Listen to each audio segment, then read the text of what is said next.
నదిలో వరద పెరిగితే పవర్ ప్రాజెక్టులో విద్యుత్ ఉత్పత్తి పెరగడం అన్నది కామన్. కానీ జోరాల తీరే వేరు. వెరైటీగా వరద పెరిగితే ఇక్కడ విద్యుత్ ఉత్పత్తి తగ్గిపోతుంది. సమస్య ఎక్కడుందో తెలుసు, అందుకు కారకులు ఎవరో కూడా తెలుసు, పరిష్కారం తెలుసు, అయినా చర్యలు లేవు. ఓవైపు తెలంగాణ ప్రభుత్వం 100 కోట్లు పెట్టి బయట నుంచి విద్యుత్ కొంటూ ఉన్నా ఇక్కడ తక్కువ ధరకే విద్యుత్ ఉత్పత్తి చేసుకునే అవకాశం ఉన్నా ఏడాది నుంచి ఎవరికీ పట్టడం లేదు.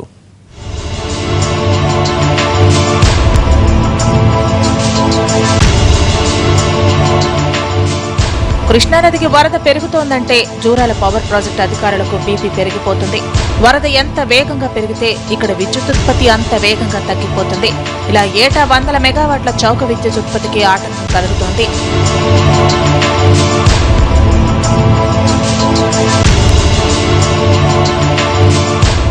అసలు ప్రాజెక్టు నిర్మాణ సమయంలోనే సరైన జాగ్రత్తలు తీసుకోకపోవడంతో ఇలాంటి విచిత్రమైన సమస్య వచ్చింది. క్రస్ట్ గేట్ల నుంచి విడుదలయ్యే వరద నీళ్లు, విద్యుత్ ఉత్పత్తి కేంద్రం నుంచి బయటకు వచ్చే నీళ్లు ఒకే ఎత్తులో ఉంటాయి. దీంతో వరద ప్రవాహానికి వేగం ఎక్కువగా ఉంటుంది. కనుక పవర్ ప్లాంట్ నుంచి వచ్చే నీళ్లు వెనక్కు తంతున్నాయి. ఆ ఒత్తిడి టర్బైన్స్ మీద పడి వాటి వేగం తగ్గిపోతుంది. జూరాల 6 జనరేషన్ పాయింట్స్ లో 440 మిలియన్ యూనిట్ల విద్యుత్ ఉత్పత్తి కావాల్సి ఉంటుంది. కానీ ఈ సమస్యతో 250 మిలియన్ యూనిట్లకు మించట్లేదు. నదిలో 50,000 క్యూసెక్కుల వరద ప్రవాహం ఉంటే 100 నుంచి 110 మిలియన్ యూనిట్ల విద్యుత్ వస్తుంది. అది 1,00,000 క్యూసెక్కులకు చేరుకుంటే 30 నుంచి 37 మిలియన్ యూనిట్లకు పడిపోతుంది. ఇక భారీ వర్షాలు కురిసి వరద ప్రవాహం 1,50,000 క్యూసెక్కులకు పెరిగితే ఇక్కడ ఉత్పత్తి ఏకంగా 13 నుంచి 24 మిలియన్ యూనిట్లకు తగ్గిపోతుంది. ఆ రేంజ్ లో టర్బైన్స్ వేగం తగ్గిపోతుంది.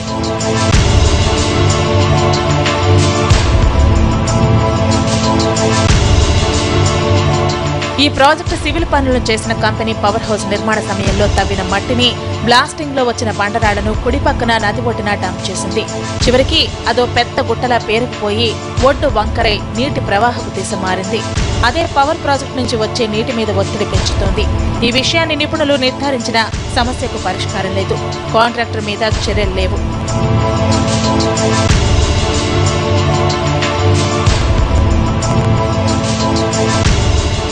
ఈ సమస్య కొనసాగుతుండగానే నేరుడు జూరాలకు వరద పోటెత్తింది.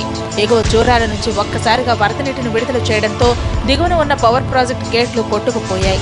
6 విద్యుత్ యూనిట్లు నీట మునిగాయి. 200 కోట్ల ఆస్తి నష్టం జరిగింది. ఏడాది గడుస్తున్నా ఆ మరమ్మత్తు పనులు ఇప్పటికీ పూర్తవలేదు. 3 యూనిట్స్ లో ఇంతవరకు ట్రయల్ రన్ మొదలవలేదు. తెలంగాణ ప్రభుత్వం ఇప్పటికే విద్యుత్ సమస్యతో సతమతమవుతోంది. అన్నిటికంటే అత్యంత చౌకగా తయారయ్యేది జల విద్యుత్. ఈ పరిస్థితుల్లో ప్రభుత్వం స్పందించి చర్యలు తీసుకుంటే 100 కోట్ల రూపాయలు ఆదా అవుతాయి. మంచి ప్రాజెక్టు వినియోగంలోకి వస్తుంది. ఇక మీదటైనా జూరాల విషయంలో జాగ్రత్తలు తీసుకుంటే సమస్యలు మళ్లీ రాకుండా ఉంటాయంటున్నారు నిపుణులు.